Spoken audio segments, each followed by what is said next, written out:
ఈరోజు 2 మ్యాచెస్ చూశాను. DC versus Punjab Kings, SRH versus RR. ఈరోజు సరిపోయిందా శనివారం అంటే 100% అని చెప్తాను నేను.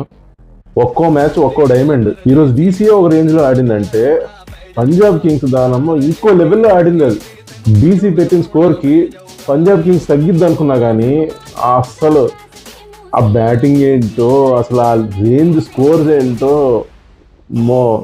మతిపోయింది నాకైతే. కేఎల్ రాహుల్ అంత కష్టపడి 152 కొట్టినా కూడా పంజాబ్ కింగ్స్ అయితే అసలు బెదురు లేదు, వణుకు లేదు. మొదటి కాడి నుంచి ఒకటే లెవెల్ కుమ్ముడు. ఆ స్కోర్ అంత హై లెవెల్లో ఉంటే అదేదో చిన్న గల్లీ మ్యాచ్ లాగా తీసేశారంటే. ఆ లెవెల్ ఆఫ్ హిట్టింగ్ నేను ఇంతవరకు చూడలేదు. ఇంతవరకు జరిగిన మొత్తం సీజన్స్లో దా బెస్ట్ చేసి. Next SRH versus RR. వామ్మో, అదొక కళాఖండం. అది సూర్యవంశి అవలీలగా 100 కొట్టేశాడు. ఎస్ఆర్హెచ్ అయితే నువ్వేంద్ర కొట్టేది, మేము కొడతాం చూడని చెప్పి రిటర్న్ కొట్టారు. చేసి అయిపోయింది. ఈరోజు శనివారం అసలు డబుల్ ధమాకా. అద్భుతంగా ఉన్నాయి 2 matches. Totally satisfied. All the best.